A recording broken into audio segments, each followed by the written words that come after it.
네, 그와 비슷하게 윌리엄 화이트라는 사람이 쓴 생태계 위기의 역사적 기원이라는 논문이 있습니다. 이 논문이 그와 비슷한 역할을 우리 그리스도교에 했다고 볼 수가 있습니다. 저 논문이 나옴으로써 우리 그리스도교 안에서 그 생태 환경에 대한 관심이 커지기 시작하는 것이죠. 네, 저 논문의 저자 화이트라는 사람은 역사학자인데 저 사람은 인간에게 자연을 착취하고 패권을 주고 오늘날 생태위기를 초래한 과학기술, 그 과학기술이 발전한 근저에 그리스도교가 있다고 주장합니다. 네, 화이트라는 사람은 우리 그리스도교가 인간과 자연을 이원론적으로 구분해서 인식하고 그 신의 형상을 따라 만들어진 인간이 자연보다 우월한 인간이 자신의 목적을 위해서 자연을 연구하고 정복하고 착취하는 것을 하느님의 뜻으로 정당화했다라고 주장합니다. 그래서 우리 그리스도교가 가장 인간 중심적인 종교이며 오늘날 생태 위기, 환경 파괴에 가장 책임이 큰 종교라고 비판을 하는 것이죠. 네, 그런데 동시에 이 화이트라는 사람은 이런 그리스도교에 대한 비판에 있어서 예외적인 인물로 아시시의 성 프란치스코를 언급합니다. 네, 그에 따른 프란치스코는 인간이 자연보다 우월하다라는 생각을 거부하고 인간을 포함한 모든 피조물이 평등하다는 사상을 지향하는 인물이었기 때문이죠. 화이트는 프란치스코를 생태학자들의 수호성인으로 추천을 하면서 자신의 논문을 끝맺게 됩니다. 네, 저랑 화이트의 비판, 저것은 인간과 피조물의 관계에 관한 보다 폭넓은 성경 본문, 신학과 영성, 전통을 무시한 채 창세기의 일부 구절, 그것에만 근거한 단순한 논리로 그리스도교를 비판하는 것이라는 지적을 받고 있습니다. 네, 그렇지만 동시에 이 비판에 대한 응답으로 그리스도의 신학의 관점에서 인간과 피조물의 관계를 다시 확보하고 어떻게 우리 그리스도교가 오늘 생태위기에 응답할 것인가, 어떻게 생태적 핵심을 통해 혁신될 것인가, 그걸 탐구하는 생태신학이 나올 수 있었던 것이죠. 화이트가 예를 언급한 프란치스코는 그리스도교 생태 영성에 있어서 대표적인 인물로 많은 주목을 받았습니다. 그래서 성주왕 요한바울 2세께서는 1979년에 프란치스코를 생태환경을 바꾸거나 증진하는 수호성인으로 선포하십니다. 달리 요약한다면 환경운동가, 환경보호자, 환경교육자들의 수호성인이라고 볼 수가 있습니다. 생태 영성의 모델로서 프란치스코가 나타난 대중적인 이미지는 화면에 보시는 것처럼 동물들에게 설교하거나 동물들을 크게 안는 모습, 그런 것을 보실 겁니다. 이러한 이미지들, 프란치스코의 전개에서 프란치스코와 동물들 간의 친밀한 관계에 대해 이야기하는 여러 일화들이 기인한 것이라 할 수 있는 것이죠. 앞서 말씀드린 화이트 역시 프란치스코와 새, 프란치스코와 부교의 때 같은 일화들의 근거에서 프란치스코의 자연과 피조물에 대한 태도를 높이 평가합니다. 네, 그렇게 프란치스코의 전기들이 전하는 일화들은 프란치스코의 영성을 볼 수 있게 하는 중요한 자료입니다. 하지만 동시에 프란치스코의 전기들이 어떤 사건을 정확히 구성하는 목적이 아니라 그 수도의 문제들을 영성적으로 가르치고 프란치스코를 삶의 모범으로 제시한다는 특정한 목적에 의해서 편집이 되었다는 점을 간과할 수는 없습니다. 일부 일화들, 예를 들면 프란치스코가 국교에 있을 때 일화들도 사실은 역사적으로 그 실제성을 의심을 받고 있는 것이죠.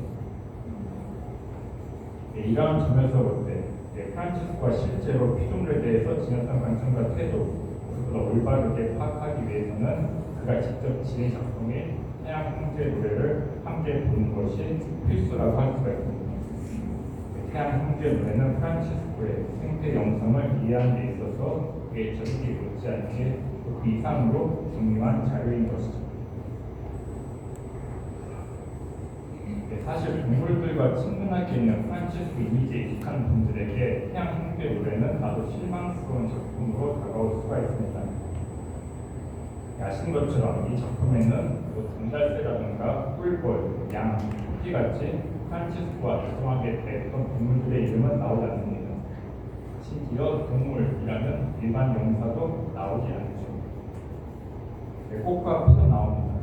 하지만 그보다 더 나오는 것은 태양이라든가 달, 물 같은 무생물이 또 나옵니다. 이러면서 태양 형제 노래는 프란치스코와 동물들의 기관만큼 매력적이지는 못한 작품, 그러니까 이러한 상승되게 동물의 관심만 일단 프란치스코를 보여주는 혼란스러운 작품으로 우리에게 여겨질 수도 있습니다. 하지만 태양 형제 노래, 이 작품은 프란치스코의 이미지 때문에 그가 낭만적인 동물 애호가, 자연 애호가로만 비춰지는 것을 막고 그가 지녔던 피조물에 대한 태도, 그것이 하나님에 대한 신앙과 별개가 아니었음을 증언하는 가장 확실한 증거라고 할 수가 있습니다. 또 프란치스코, 그는 피조물을 대할 때 단순히 동물이나 자연 감상에만 머무른 낭만주의가 아니었던 것이죠. 그는 그 너머에 있는 하나님께로 시선을 향하고 또 하나님을 찬양하고자 했던 신앙이 기도의 사랑이었습니다. 태양 형제의 노래는 이러한 전기의 증언, 그냥 확실히 뒷받침하는 프란치스코 자신의 생생한 목소리라고 할 수가 있습니다. 오늘은 그 작품, 태양 형제의 노래라는 작품인 프란치스코의 생태 영성적 요소를 밝히고 그 작품이 오늘날 우리가 생태적인 삶을 살아가는데 어떠한 지혜를 줄 수 있는지를 한번 살펴보도록 하겠습니다. 오늘 간단히 노래 본문의 내용들을 한번 살펴보도록 하겠습니다.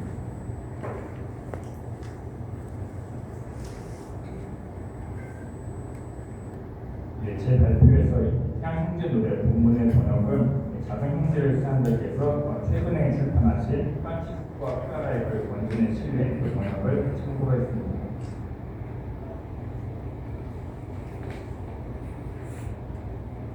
도입부에서 프란치스코 하나님을 부를 때 세 가지의 형용사를 사용합니다. 지극히 높으신, 전능하신, 좋으신 세 가지로 하나님을 부르고 있죠. 이 세 가지 형용사, 하나님의 본성을 표현하고 그렇기 때문에 하나님께만 찬미와 영광과 영예와 찬양을 드려한다라고 프란치스코는 노래합니다. 하나님께만 찬미와 영광을 드려한다. 태양 형제 노래는 자연 찬미가가 아니라 하느님 찬미가임을 도입부에서 말하고 있는 것이죠. 프란치스코가 사용한 세 가지 형용사 가운데 맨 뒤에 나오는 좋으신, 그 좋으신이라는 표현이 앞에 다른 그 표현에 비해서 상대적으로 약하게 보입니다. 하지만 프란치스코의 다른 글에서는 그 의미를 더욱 높이는 미소와 함께 사용되는 중요한 수식어입니다. 프란치스코가 하느님을 선하신 분으로 인식했고, 그래서 모든 피조물의 선과 아름다움에서 하느님을 찾고 안주하려는 태도를 이어준 것이죠. 모든 선, 으뜸 선, 홀로 선하신 분, 온전한 선 등 여러 수식어를 통해서 하느님이 선하신 분임을 강조합니다. 역설적으로 사절에서 보시면 바로 그러한 하나님께 찬미와 영광을 드려야 함에도 그분의 모습, 선하신 하나님의 모습을 천주된 인간은 정작 그분의 이름을 부를 자격조차 없다라는 역설이 나오고 있습니다. 어떠한 학자들은 창세기에 그려질 창세기의 장들이 프란치스코에 대한 생각에 영향을 주었다고 말합니다. 프란치스코는 이 창세기의 어떤 내용들, 세상 창조와 인간의 죄에 관한 그 내용들이 이미 익숙했던 것이죠. 프란치스코는 창세기의 말씀처럼 하나님께서 보시니 순수 만드신 모든 것이 참 좋았다라는 말씀처럼 본래는 좋은 존재이지만 창세기 3장에 정하듯이 하나님과 맺은 관계를 손상시킨 인간, 하나님의 이름을 부르기에도 부당한 존재가 되어버린 인간의 죄스러움을 염두에 두었을 겁니다. 그의 권고에서도 비슷한 인식이 나오고 있죠. 하나님께서 사람들을 당신의 모습대로 지으셨지만은 그 인간들이 하나님보다 아프게 되는 십자가에 못 박는 그 인간의 죄에 대해서 권고에서도 이야기를 하고 있습니다. 이제 프란치스코 시선은 인간에게서 옮겨져서 다른 피조물에게로 가게 되는 것입니다. 또 다른 피조물을 통해서 하나님께 찬미를 드리는 것으로 이 노래는 이어지게 됩니다.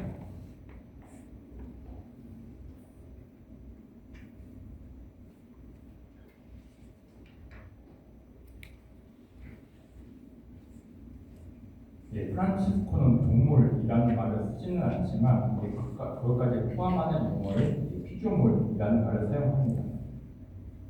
피조물, 그 말 안에는 동물들도 포함이 되는 것이죠.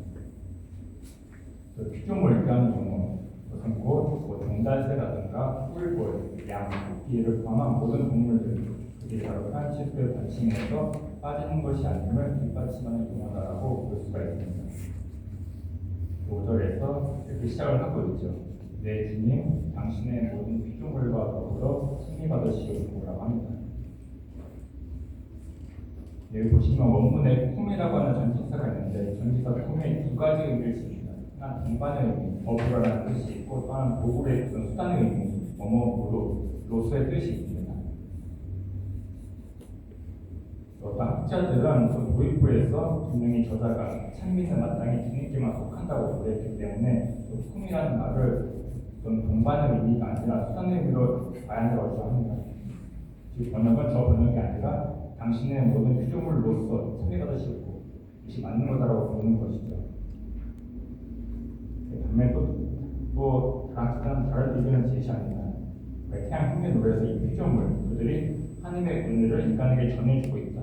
인간에게 빛을 주고 열매를 낳아주는 하늘의 은혜를 전해주고 있고, 그래서 피조물을 승리하는 것이 바로 하나님을 승리하는 방법이기 때문에 동반의 의미로 그런 것도 맞다라고 보는 견해도 같이 있습니다.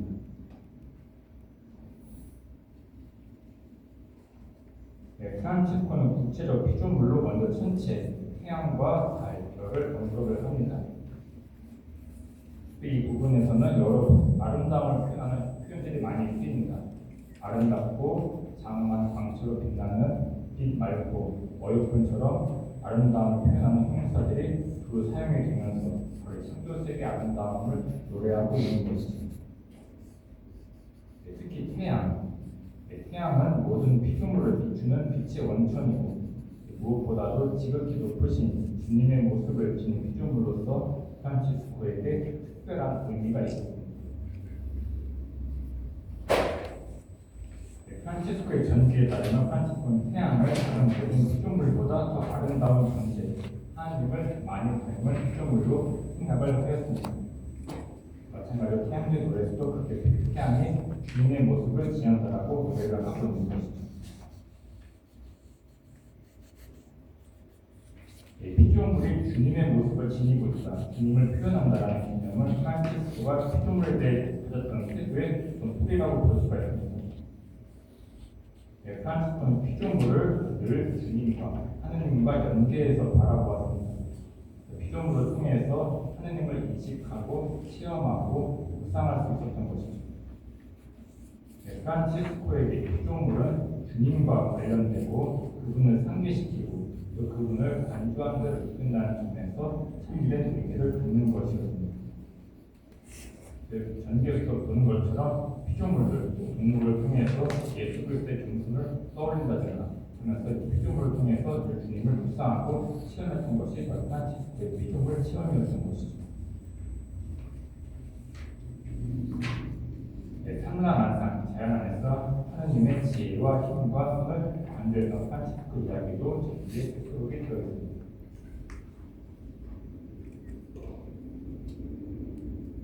천체에 이어서 프란치스코는 지상세계로 시선을 돌립니다. 지상세계, 생물보다는 네 가지 요소들, 공기, 바람으로 볼 수 있죠. 공기, 물, 불, 땅 같은 유생물에 주목을 하고 있습니다. 한 가지 재미있는 것은 모세와 정세 사상에서는 이 네 가지, 공기, 물, 불, 땅, 이 네 가지가 인간과 동물, 식물을 포함해서 우리 모든 만물을 구성하는 기본 요소라고 보았습니다. 인간은 저 네 가지가 섞여서 만들어진 존재, 다른 꽃이라든가 새, 마찬가지로 네 가지가 섞여서 만들어진 존재라고 보았던 것이죠. 만물의 기본 요소인 네 가지 공기, 물, 불, 땅. 마찬가지로 프란치스코의 태양제 노래에서 동물을 직접 말하지 않지만은 비슷하게 동물을 암시하는 그런 용어들이다라고 생각을 해볼 수가 있습니다. 또 주목할 만한 것은 이 부분에서 프란치스코는 이런 네 가지 요소들이 창조세계 사분 역할들을 언급합니다. 창조세계 안에서 다른 피조물들을 위해서 그 네 가지 하는 역할들을 언급을 하고 있는 것이죠. 피조물을 기르고 쓰임새 나누고 밤을 가르쳐주고 기르고 보살피고 꽃과 열매를 낳아주고 등등의 역할들을 이야기를 합니다. 학교에 따르면은 동물들도 이 노래에 나오지 않지만은 저 역할들에 의해서 하나님의 은혜를 받는 존재로서 이 노래 안에서 암시가 되고 있다라고 봅니다. 태양 형제 노래, 이거는 창조 세계 그의 존재들이 서로 관련이 없는 존재들의 집합이 아니라 서로를 위해 쓰이고 봉사하고 연결되는 일종의 사회적 체계, 연결되어 있는 체계라는 시각이 이 노래 안에 들어있다라고 볼 수가 있는 것이죠.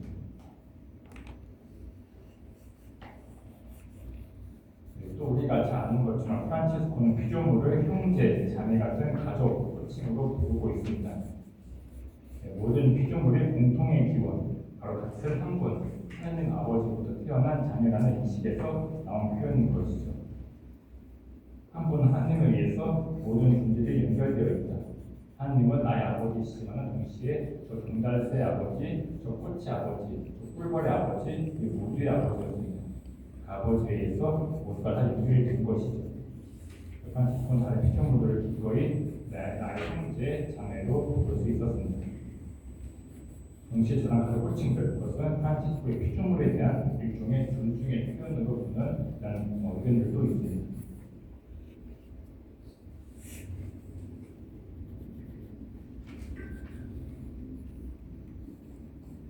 프란치스코는 특히 땅에 대해서 어머니라는 호칭도 따로 사용을 합니다. 어머니라는 호칭, 이 호칭은 바로 프란치스코가 어떤 인간과 땅 사이의 관계를 뒤집은 행동적인 용어다라고 평가하는 학자들이 있습니다. 땅이 어떠한 것인가? 프란치스코가 사는 시대 때, 그때는 여전히 땅이라는 것은 사람들에게 부와 힘을 가져다주는 원천이었습니다. 땅은 바로 소유하고 통제하고 이용해야 하는 대상이었던 것이죠. 땅에 대한 권리를 가진 자는 땅으로부터 이익과 힘을 얻었습니다.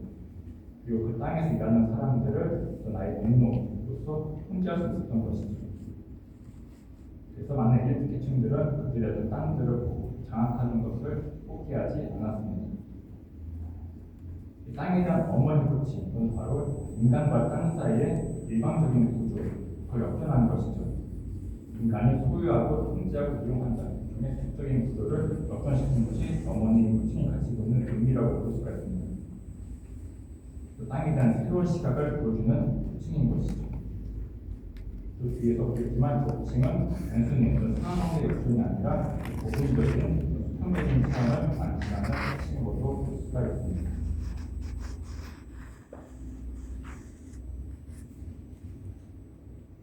또 이 부분에서 프란치스코는 피조물들을 말할 때 그 앞에 전치사 페르를 많이 씁니다.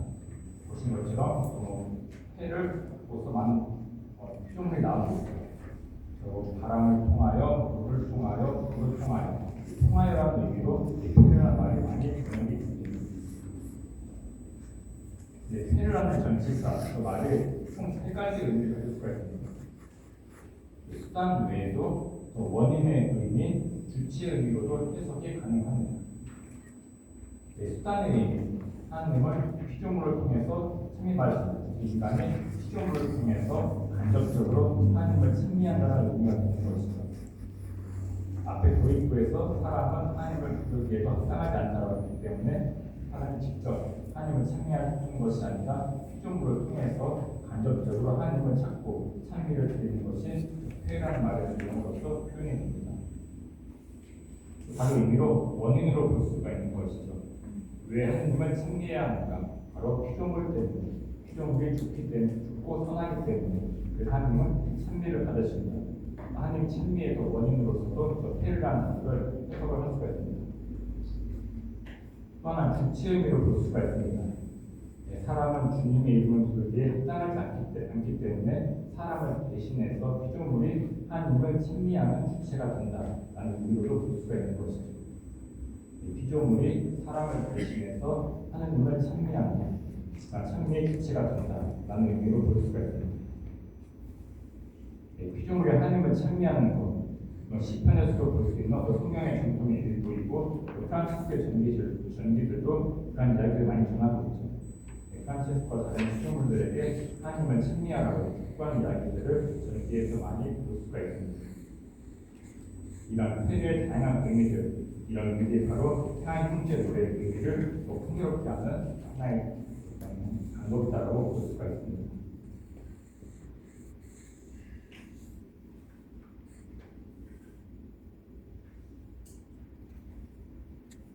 네, 23에서 31절은 우리가 잘 아는 것처럼 태양 형제 노래가 남겨질 때 나중에 첨가된 부분으로 알려진 부분입니다.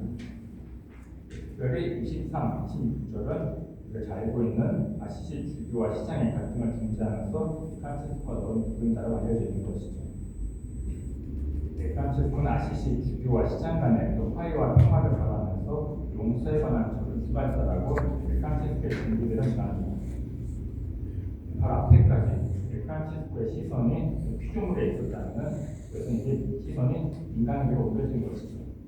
인간 서로 간에 이루어야 하는 용서와 화해, 인간 간의 평화로 프란치스코의 시선이 옮겨진 것을 볼 수가 있습니다.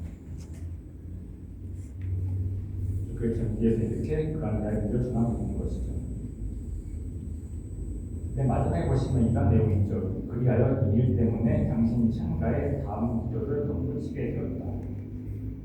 네, 저 다음 구절이 원문을 지으면 한 구절입니다. 한 구절. 원문이라는 당신 창가에 한 구절을 덧붙였다라고 볼 수 있는 것이죠. 학자들은 저 다음 구절을 원문 그대로 한 구절로 해석을 해가지고 이제 추가된 절이 이 네 개절 전체가 아니라 한 줄만 추가가 된 거다라고 보는 견해가 있습니다. 네 줄 전체가 첨가가 된 것이 아니라 앞에 한 줄, 당신 사랑가들의 용서하며 한 줄만 이때 추가가 되었다라고 보는 의견이 있는 것이죠. 실제로 그렇다. 이때 프란치스코가 앞에 네 줄을 첨가한 것이 아니라 저 한 줄만 첨가한 것이다라고 한다면 원래 이 노래는 이렇게 불렸을 겁니다. 내 주님, 병약함과 시련을 견뎌내는 이들을 통하여 승리가 되시옵소서. 평화 안에 자기를 견디는 이들은 복되오니 지극히 높으시며 당신께 왕관을 받으리로 소리다. 이것이지만 원래 어떤 그 노래 부분이었을 겁니다.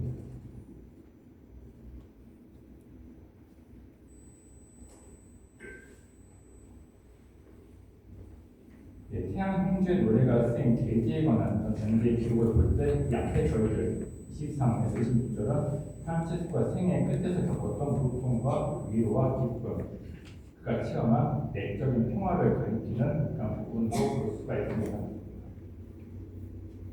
네, 프란치스코의 전기, 특별히 토마스 첼라노가 지은 이생애라든가 아시시 편집본, 만덕의 거울에 따르면 프란치스코는 극심한 고통 속에서 그것을 구하지 않고 인내할 수 있기를 주님 끊임없이 기도하였습니다.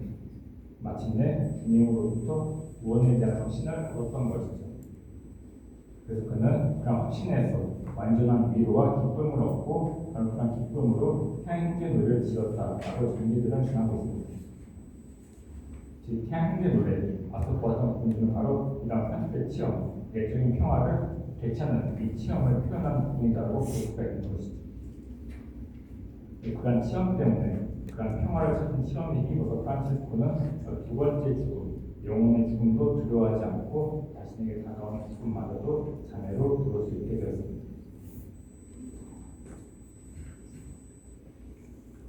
네, 마지막 두 절은 아마 원래는 이 노래의 후렴구의 역할을 했을 것이다라고 수정이 되는 부분입니다.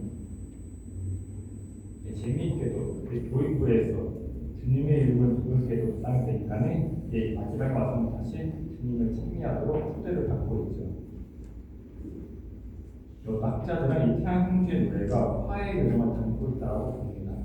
그 화해의 여정, 바로 맨 처음에 주님의 이름을 부를 자격이 없었던 그런 피조물의 인간이 하나님과 화해하고 이웃과 화해하고 자기 자신과 화해하는 여정. 프란치스코가 자신을 괴롭게 한 고통과 죽음과 화해하는 여정을 바로 노래가 지원했다라고 보는 것이죠. 화해의 여정을 통해서 새롭게 변모한 인간이 다시 주님을 찬미하고 섬기는 것으로 태양 형제 노래는 끝을 맺고 있습니다.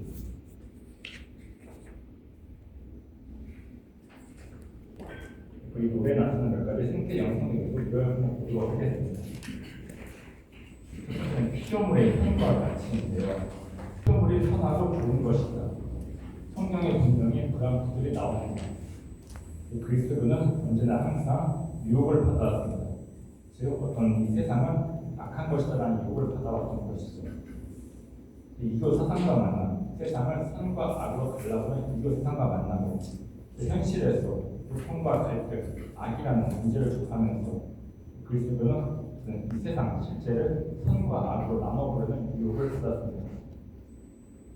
그 결과 중에 하나가 바로 카타르 이단이라고 하는 프란치스코 시대 때 유행했던 하나의 그 이단 관례였던 것이죠. 이 카타르 이단은 영적인 것과 육적인 것을 구분했습니다. 하느님은 이 세상이 아니라 영적인 세상을 만드신 분이다. 이 세상, 이 물질 세상은 타락한 천사고 혹은 사탄이 만든 것이라고 보았던 것이죠. 이렇게 영과 육체, 영적인 것과 물질을 구분하면서 영적인 것은 하느님, 물질은 악한 신의 결과물이라고 나눠서 보았던 것이 바로 카타르 이단의 한 모습이었습니다. 프란치스코 전 카타르 이단을 학문적으로 반박은 안 했지만은 프란치스코의 글에는 저러한 사상, 선과 악으로 나눠보는 그 반대하는 사상들이 프란치스코의 글에 많이 들어있습니다. 한 예로 인준받자는 규칙에서 이 세상은 영과 육으로 나뉘어서 만들어진 것이 아니라 하나님 한 분이 바로 영적인 것과 육적인 것 그 모두를 창조하셨다라고 프란치스코는 이야기를 하고 있는 것이죠. 태양 형제도 마찬가지로 카타르 이단에 반대하는 모델로 볼 수가 있습니다. 세상을 영과 육으로 나누는 것 극복하고 모든 피조물의 조, 선을 긍정하면서 이단 사상에 반대하는 것이죠. 앞서 보았던 것처럼 아름다움을 표현하는 형용사들, 창조색의 아름다움을 노래합니다. 이 창조색의 피조물에 대한 경멸적인 표현은 이 무대에서 보이지 않는 것이죠. 하나님은 선하신 분이므로 그 모두의 기원입니다. 공통 기원이시죠. 그러니까 한 분으로부터 모든 피조물이 나왔습니다. 그 선하신 분으로 만들어진 모든 피조물은 다 좋은 것으로 볼 수가 있는 것이죠. 그래 피조물의 선 때문에 하나님을 찬미하는 노래가 바로 태양 형제 노래자라고 볼 수가 있습니다.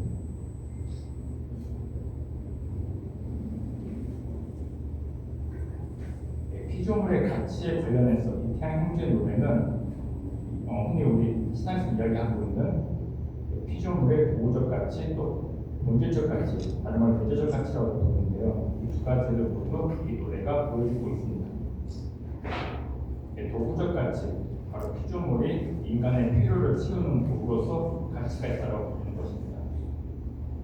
본질적 가치는 그와 상관없이 피조물의 존재 그 자체로 가치가 있다고 보는 것이 본질적 가치인 것이죠.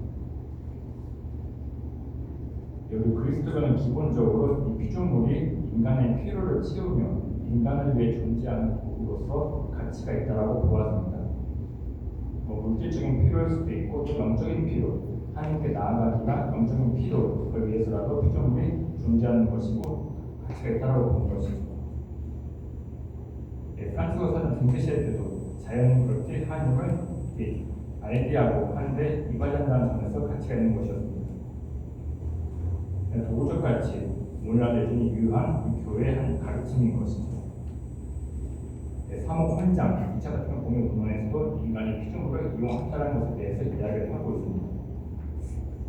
참미바수도 마찬가지로 생물종들, 인간이 이용할 수 있는 자원으로서 있다라고 참미바수에서도 이야기를 하고 있는 것이죠. 태양 형제의 노래에서 프란치스코가 노래하는 피조물의 역할, 바로 인간을 위한 역할을 가리키는 것으로 볼 수 있습니다. 다른 피조물들이 우리를 비추고 밤에도 밝혀주고 꽃들과 풀들, 온갖 열매를 낳아주기 때문에 가치가 있는 것이죠. 앞에서 보았던 페르를 수단의 의미로 해석할 때 피조물들의 존재와 그들에서 살아가는 모습, 어디 하는 데 찬미를 드리는 수단이라는 점에서 또 가치가 있다. 도구적인 의미에서 가치 있는 것으로 이 피조물을 본다고 할 수가 있습니다. 동시에 그렇게 인간에게 유용한가, 필요한가 떠나가지고 그 자체로 가치가 있다고 하는 이런 본질적 가치도 분명히 노래에서 보이고 있죠. 폐를 해석할 때 주체의 의미로 해석이 된다고 말씀드렸습니다. 주체의 의미. 피조물은 인간을 위해 쓰이는 것을 넘어서가지고 그들의 존재 자체로 하나님께 찬미와 영광을 드리는 찬미의 주체가 된다는 전술 가치가 있는 것이죠.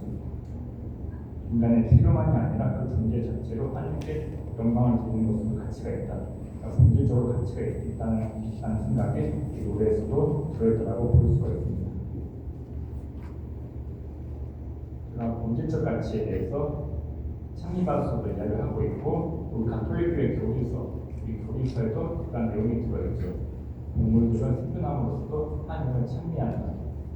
동물들, 피조물의 존재 자체가 하나님께 찬미와 영광이 된다. 가치가 있다는 그런 가르침이 우리 교리서에도 들어있다고 볼 수가 있습니다.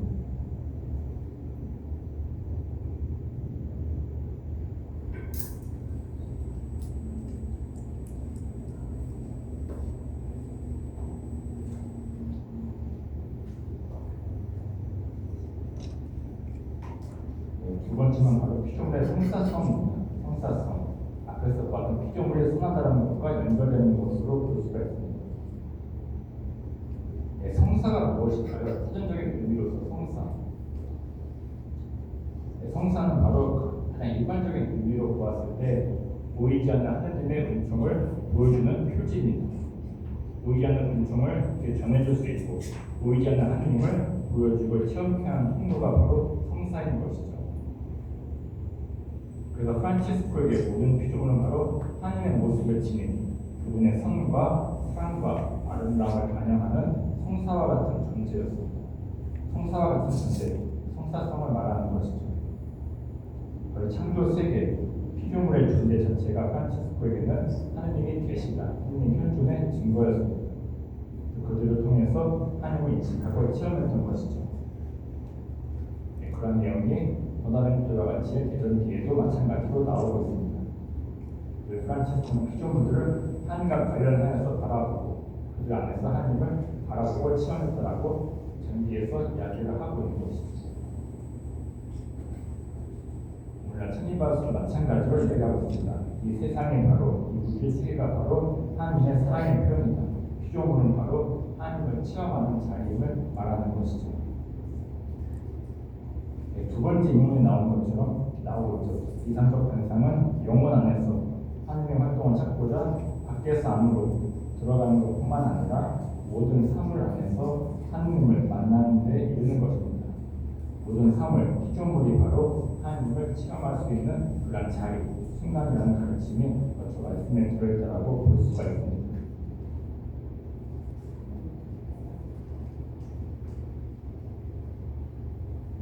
또 태양 형제 노래는 바로 피조물들의 공동체, 모든 것이 연결되어 있다는 것을 또 우리에게 가르치고 있는 노래라고 볼 수가 있습니다. 모든 것은 연결되어 있다. 바로 모든 존재들이 서로에게 의존하고 서로를 위해 봉사하고 쓰인다는 이런 내용들이 노래 안에 들어있던 것이죠. 모든 존재들은 바로 한 분 하나님 아버지의 자녀였습니다. 인간도 하나님의 자녀, 해, 달, 물, 중달새, 꿀벌, 양, 토끼 모두가 다 하나님의 자녀로서 그분과 관계를 맺고 있는 것이죠. 이 같은 한 분 하나님을 통해서 인간과 다른 피조물도 형제의 자녀가 되는 가족이 되었습니다. 한 가족 안에서 프란치스코는 자신을 다른 피조물보다 위에 두거나 분리하지 않았던 것이죠. 하나의 가족으로서의 인식을 가지고 있었습니다. 이러한 내용이 정확하게 천리바스에 들어있는 것이죠. 하나님은 모든 것이 하나님의 것이다. 우리가 모두 보이지 않는 끈으로 연결되어 있고 하나의 가정을 이룬다. 신교를 이룬다. 프란치스코의 영성이 천리바스의 구절에 잘 들어있다라고 볼 수가 있습니다. 이러한 피조물 공동체에는 동물과 식물뿐만이 아니라 당연히 인간도 포함되는 것이죠. 참미바스에서 반복적으로 환경에 대한 관심이 인간에 대한 관심을 흐리게서는 안 된다라고 여러 차례 이야기를 합니다. 태양계도 마찬가지인 것이죠. 이 노래 안에는 피조물과의 어떤 관계만이 아니라 앞서 보았던 것처럼 동료 인간과의 용서와 화해, 평화가 들어있습니다. 프란치스코 생각하는 공동체, 그것은 바로 동식물만 내 형제 자매로 받아들이는 것이 아니라 다른 인간도 받아들이는 것이죠. 프란치스코는 인간애를 포기하지 않았습니다. 자신에게 혐오스러웠던 아령 환자까지 자신의 형제 자매로 포용하는 것, 갈등을 중지하는 것. 그렇게 태양 형제의 노래는 나와 갈등 관계, 나와 불편한 관계에 있는 일과도 평화를 이루면서 한 공동체를 이루어야 한다는 것을 우리에게 가르치는 노래라고 볼 수가 있습니다.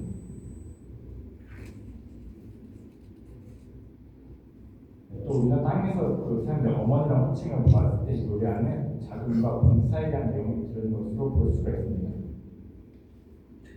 어머니 호칭, 프란치스코가 생각했던 관계에 대한 것을 드러내는 중요한 표현으로 볼 수 있는 것이죠.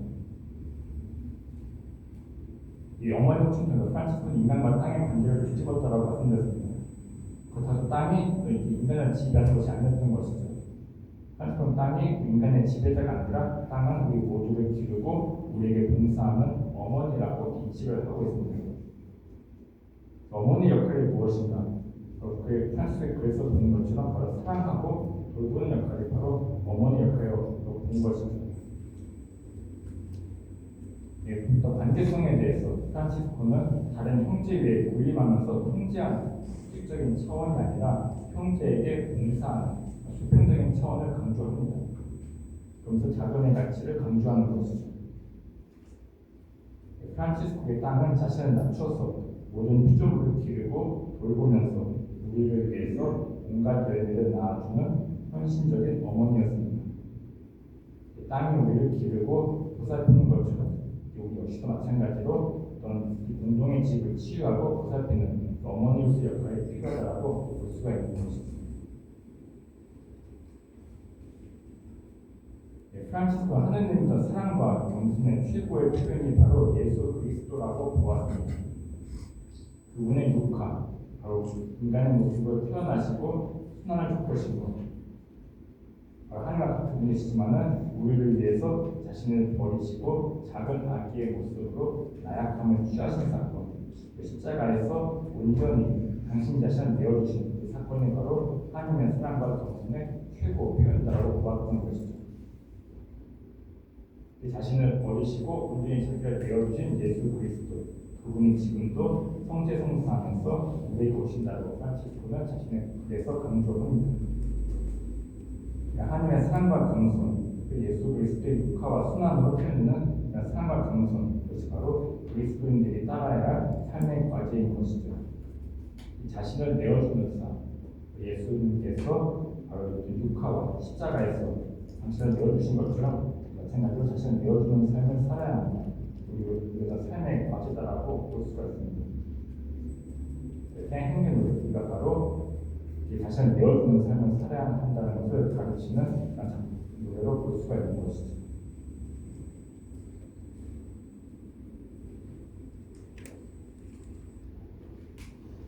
태양 형제 노래가 우리가 생태적 회심을 위해서 어떤 의미가 있는가를 보도록 하겠습니다. 첫 번째로 인간이 어떠한 존재인가, 인간의 위치.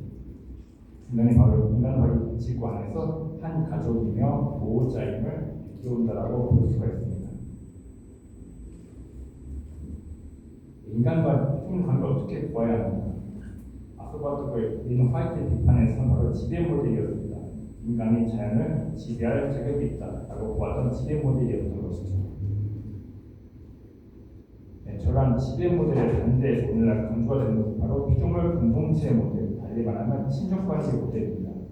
인간과 다른 피조물이 하나님 안에서 하나가 되었다, 한 가족, 연결되는 것을 보는 것이죠. 모든 것이 연결되어 있고 의존한다라고 보는 것이 피조물 공동체 모델, 친족관계 모델입니다. 인간과 동물, 식물, 태양, 달, 바다, 땅, 그 어느 것도 하나님에서 벗어나서 만들어진 것은 없는 것이죠. 모두가 다 하나님에 의해서 만들어지고 존속하는 그분의 피조물입니다. 모두가 바로 피조물임을 강조하고 있는 것이죠. 산스가 말합니다. 인간과 다른 종들은 그들을 구분하는 것보다 공통점이 더 많다.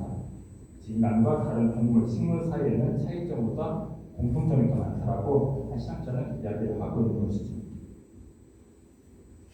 창립에서 마찬가지로 우리가 자연의 일부이고 자연과 상호작용을 한다라고 이렇게 말하고 있습니다. 친족관계 모델, 인간과 피조물을 가르고 분리하는 지배 모델에 반대하면서 우리의 사랑의 범위를 넓힐 것을 요청하는 것이라고 볼 수가 있습니다.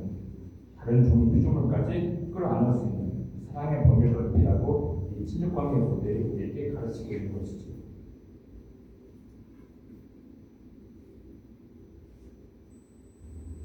근데 이 모델에는 한 가지 약점이 있습니다. 바로 이 지구 안에서 인간의 책임과 역할을 명확하게 말하지 않는 것이죠. 인간은 연결되어 있고 한 가족이다 라는 좋습니다. 그 이상을 말하지 못하는 것이죠. 연결되어 있고 한 가족이다. 그럼 어떻게 하는 것인가? 그 너머를 말하지 못합니다. 우리가 인간의 책임을 말하기 위해서 쓰인 용어가 바로 청직이라는 용어입니다. 많이 들어보셨을 겁니다. 청지란 말은 바로 재산 관리를 뜻하는 말입니다. 재산 관리. 청지라는 말은 바로 지구와 그 안의 모든 것은 하나님의 것이다. 인간은 이 지구와 그 안의 모든 자원들을 하나님의 뜻에 따라 잘 관리하라라는 의미에서 이 청지라는 용어가 많이 쓰였습니다. 우리 그리스도 안에서도 환경 누리를 말할 때 청지기를 많이 얘기했던 것이죠. 이 청지기 용어가 몇 가지 한계가 있습니다. 첫 번째 바로 용어 자체의 한계인데요. 청지기, 재산 관리입니다. 관리. 어떤 보호와 돌봄이 아니라 관리의 뉘앙스를 지닌 말인 것이죠. 뉘앙스가 돌봄, 보호와는 차이가 있습니다. 동시에 관리인이라는 뜻에서 보듯이 인간을 하나님과 피조물 사이에 있는 중간 관리자로 보는 뉘앙스를 이 단어가 품고 있습니다. 이렇게 보는 것이죠. 인간과 피조물들이 하나의 수직적인 관계입니다. 하나님이 주인이시고 인간은 그 사이에 있는 중간 관리자인 것이죠. 피조물은 인간의 관리를 받아야 하는 수동적인 존재입니다. 이 청지기 모델, 인간의 책임을 말하는 좋지만 여전히 인간과 피조물의 관계를 일반형의 수직으로 보는 것이죠. 모두가 연결되어 있다, 공통점이 많다라는 이런 인식들이 청지기 용어에는 많이 부족하다고 볼 수가 있습니다. 그래서 저는 프란치스코 교황님의 강론에서 영향을 받아가지고 보호자라는 말을 저는 제안을 하고 싶습니다. 보호자 모델이 필요한 것이죠. 프란치스코 교황님의 그 즉위미사에서 말씀하셨습니다. 그리고 모든 것이 우리의 보호에 맡겨져 있고 우리 모두 이에 대한 책임을 지고 있습니다. 하나님께서 우리에게 주신 모든 것을 사랑으로 보호하시라고 말씀하십니다. 청지기라는 말보다는 것처럼 보호자라는 표현이 더 적합하다고 볼 수가 있는 것이죠. 인간은 다른 피조물과 한 가족이면서 동시에 그 가족, 피조물 공동체의 보호자로서 부름을 받는 존재라고 볼 수가 있습니다.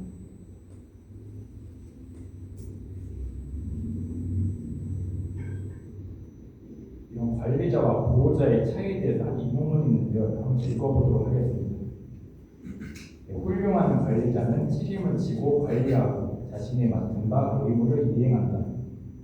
딱히 연결되어 있다는 느낌이 없어도 훌륭한 관리자가 될 수 있다. 그러나 만일 돌보는 것이라면 그것은 연결되어 있는 것이다. 돌본다는 것은 다른 사람의 영향을 받아 자신의 진로와 우선순위가 바뀔 정도로 그 영향을 허용하는 것이다. 좋은 부모는 이를 잘 알고 있다. 그들은 자녀에 대해서 걱정한다. 그리고 자녀의 안전과 번영을 위해 자신의 목숨까지도 희생할 정도로 자녀를 위해 보살핀다. 돌봄을 통해 나와 다른 사람 사이의 딱딱한 경계는 부드러워지고 모호해지며 심지어 사라지기도 한다. 프란치스코 교황은 우리와 세상, 우리와 모든 사람들의 관계를 돌봄의 관점에서 생각할 것을 제안한다. 라고 빅터 톡슨 주경님이 말씀하셨습니다. 태양 형제의 노래, 우리 모두의 기본의 하느님, 그리고 형제 자매라는 것을 봤을 때 분명히 친족관계 모델을 말하고 있는 것이죠. 동시에 어머니라는 확증에서 보는 것처럼 우리에게도 어머니와 같은 돌봄과 보호의 자세가 필요하다. 보호자로서의 소명이 우리에게 있음을 이끌어주는 것이 태양 형제 노래다라고 볼 수가 있습니다. 또 태양 형제 노래, 그게 바로 성적인 덕을 하나하는 노래로 볼 수가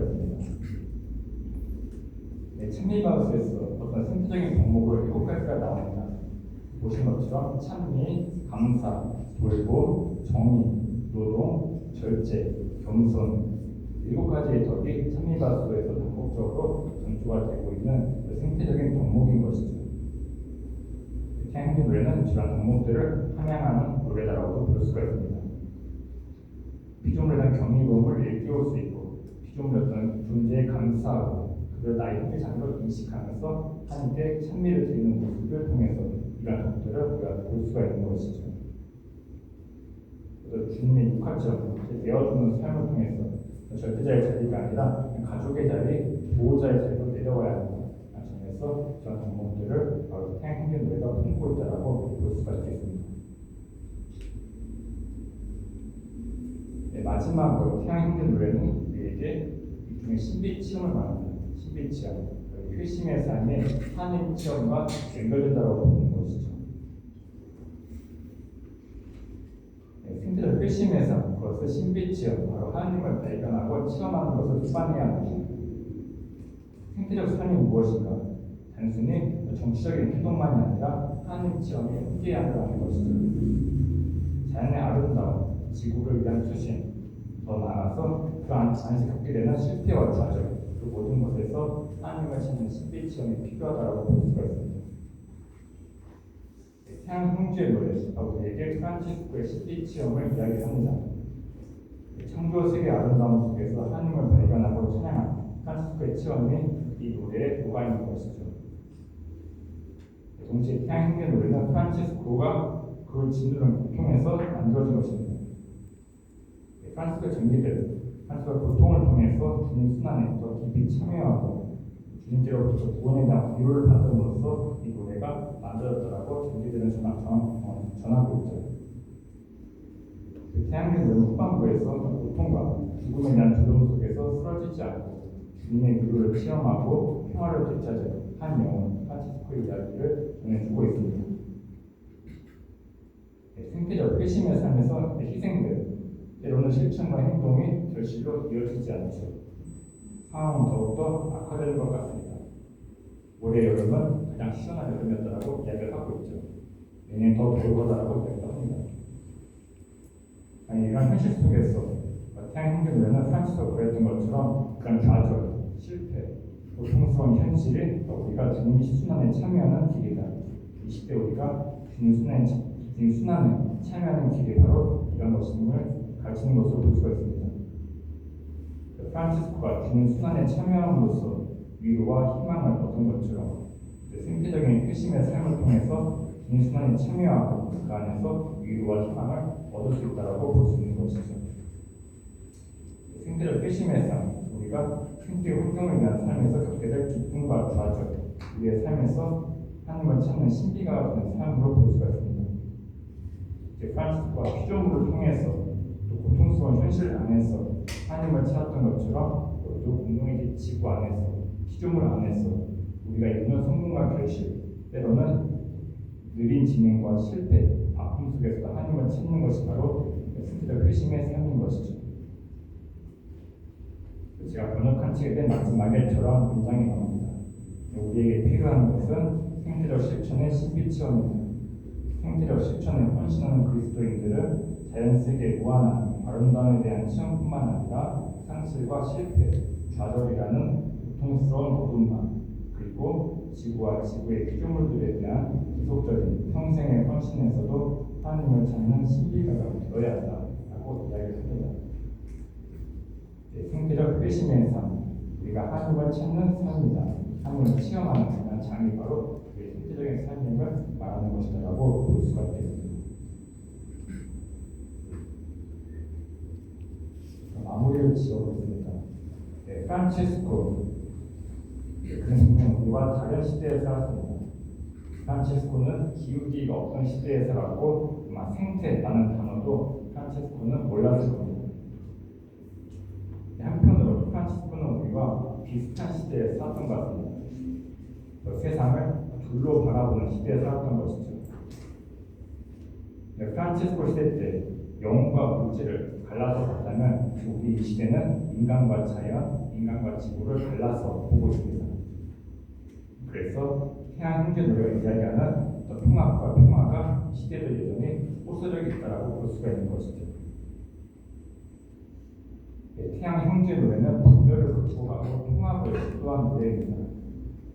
한 인간이 하나님 생명 속에서 다른 피조물과 연결되고 다른 인간과 하나 되고 고통에 짓눌렸던 자기 자신과 하나 되고 다시 하나님을 부르면서 그분께로 돌아오는 통합과 화해의 여정을 담은 노래가 바로 태양 형제 노래인 것이죠. 그 태양 형제 노래가 보여준 통합과 화해는 바로 지금 이 순간에도 팔중에 지나서 지금 오히려 더 긴급하게 우리에게 들려오고 있습니다.